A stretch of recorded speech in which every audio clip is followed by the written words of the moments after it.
Welcome to tacosthegeeks.com. This will also be on imaginsdivisions.com. And we're back with more 2024 Tribeca Film Festival coverage. Today we have writer and director Elina Street. And we are going to be talking about My Best Friend, her new short film. And welcome. How are you doing? Great. Thank you so much for having me.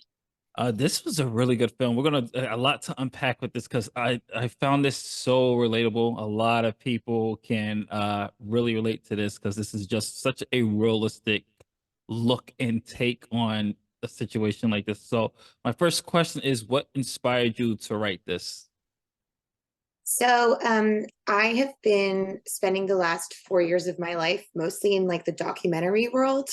Hmm. And I was really craving working with actors and workshopping a script. And this is a story that's very personal to me.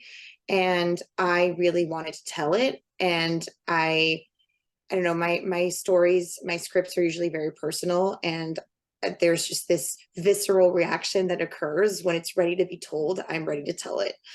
Hmm. So I developed it with um, an actress from France called Zabukovec who played the lead. And then her love interest is Lana Boy, who is also a very close friend of mine. So we had talked about doing this together, and that's how it all came to be. Is it more harder to write something that hits a little more closer to home as opposed to writing something that just you just feel like, oh, this is an idea I have? It does it because I know for I talk to a lot of writers, so sometimes when it hits that nerve, you gotta take a break, you gotta pause it and just like kind of decompress, especially if it's hitting really hard close to home. So was it that type of process as well, where you just like, oh boy, memories coming back, or this, oh man, I remember this moment, and just kind of gotta just breathe it in out for that. Absolutely. I've had this idea for a while and I've wanted to tell it for a while, but I wasn't quite ready to tell it. And I think that I always write from the heart. So it's very vulnerable, especially when you get in a room and you start exploring intimacy with actors and an intimacy coordinator. That's when it gets even harder because it's like this vulnerable place inside of you that's coming out of your heart is now becoming real.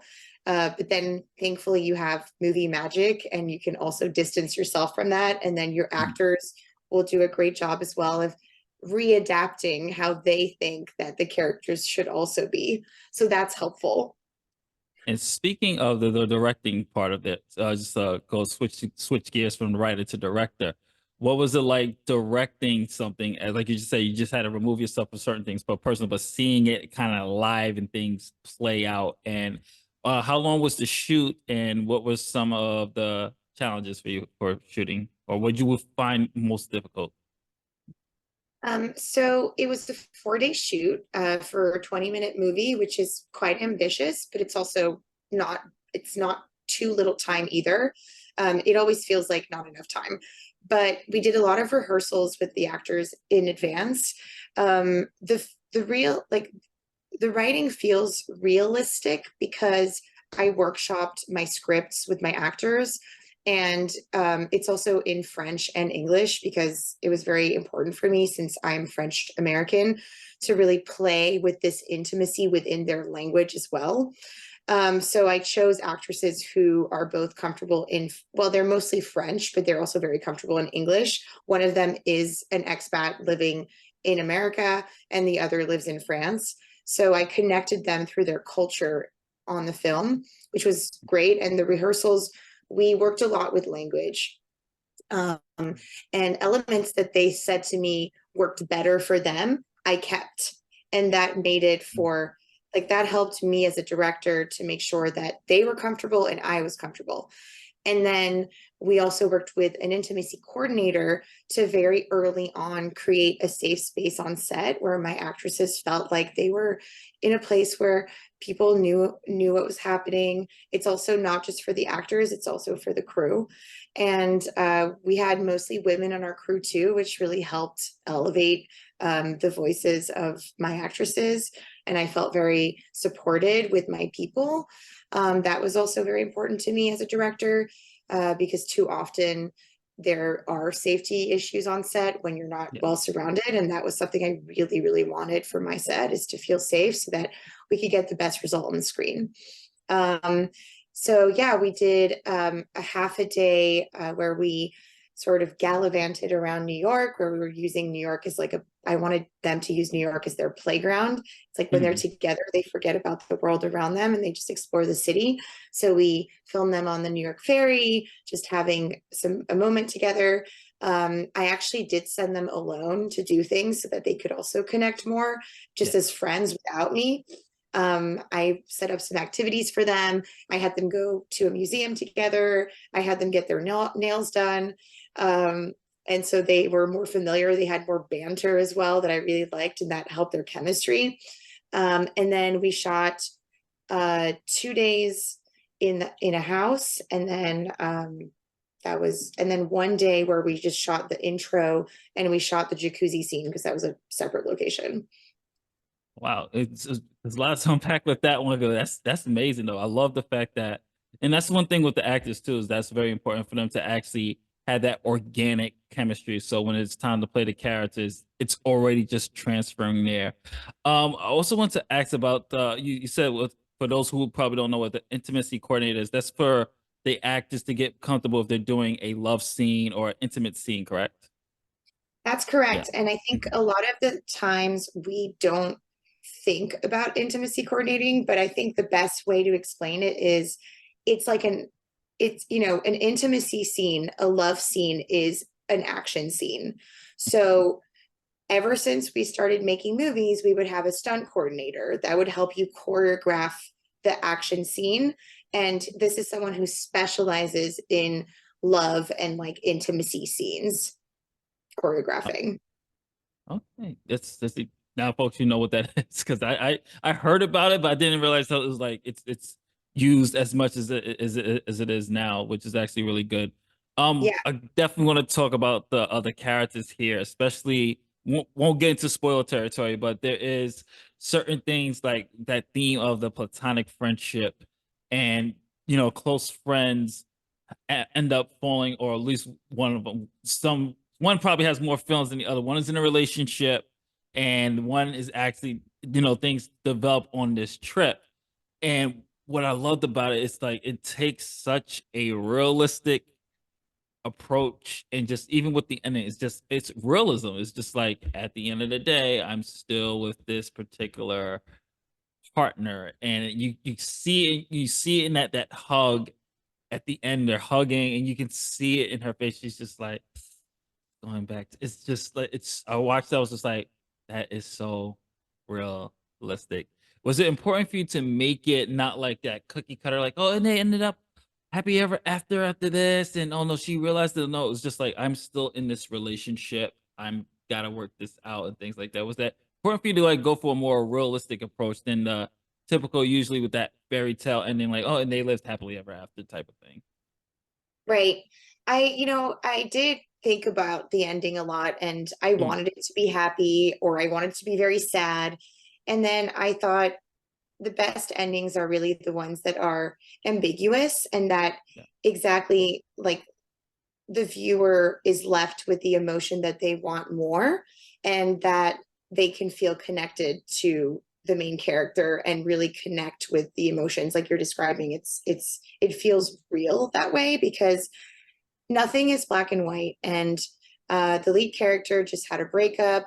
Um, her best friend Leah is apparently in an open relationship. Mhm. So after spending a lot of just a great weekend together, they decide to explore intimacy and they decide to have this merge together where they're like in total synchronicity with one another. So they take that risk. Um, and the next day it'll never be the same again. And I guess for for me, I think nothing is ever black and white, in that um even though her best friend is in an open relationship, we don't really know what that means until it means something. Yeah. And that was something I was interested in exploring because so many people are especially these days, it's great. Like a lot of people are like, oh, I'm in an open relationship, or, I'm poly. And I'm always, and personally for me, every time I've explored that, it's never worked out. So I wanted this to be an exercise in trying to see if it would work. Mm. And it still didn't work fully. But that's not to say that they didn't have this beautiful connection. And I really wanted to make sure that that at least was also, honored. Yeah, again, especially with the open relationship, there's different rules depending on the couple or Yeah. whoever's in the upper say, oh, I can do this, but I can't do this. I can't. There's like just so many rules down there. I mean, even just from my experience, just even with like as I was watching, I was like, okay, even I was like, okay, there's a girl that I like, very platonic. This happened. This happened. I was just like, but it was literally almost same situation. I was just like, yeah, this hit home. Oh, that's yeah. Well, I'm glad. I'm glad. And It I was. actually have had uh people reach out to me saying, "Can I please send your movie to Hmm. this lover that I've been with or to my Hmm. friend because something similar happened." And I think that's great. And what would you like the audience who are going to see the film, or who already saw the film? Would you like them to take away from it?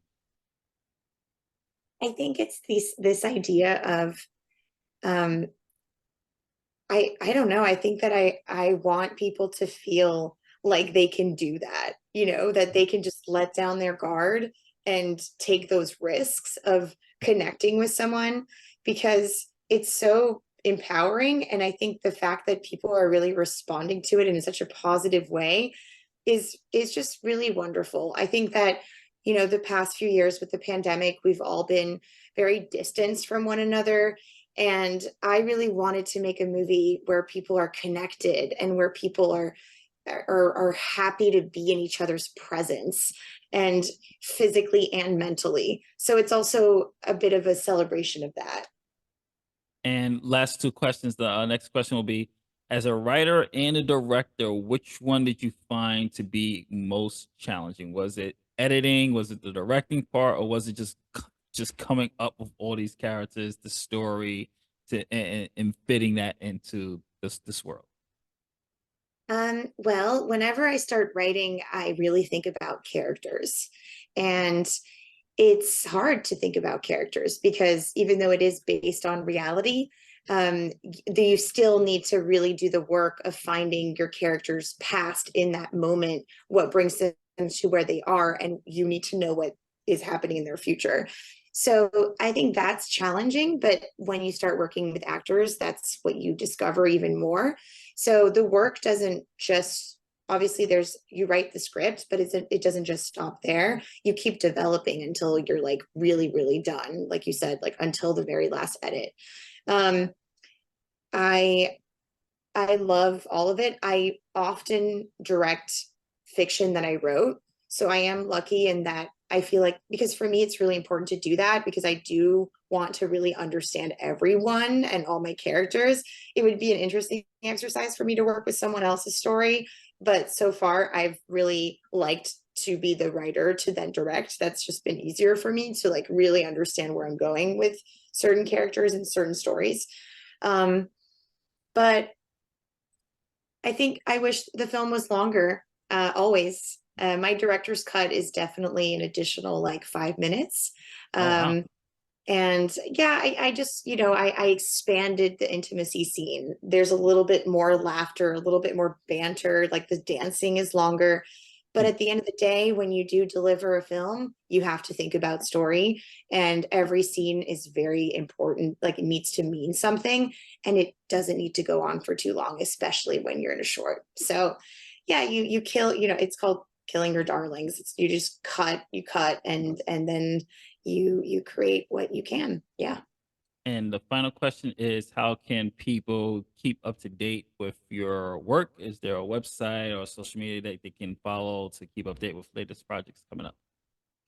Absolutely. So my website is Elina Street, Elina Street.com, or you can follow me on Instagram.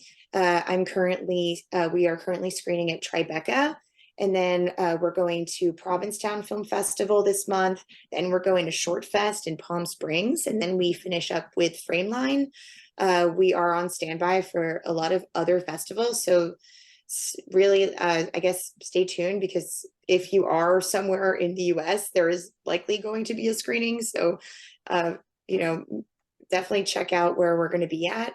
But we just started our whole festival circuit. So we're going to be screening in festivals for the next year. Thank you, Elina. Thank you so much, Justin. Really nice to meet you. Pleasure. Bye bye.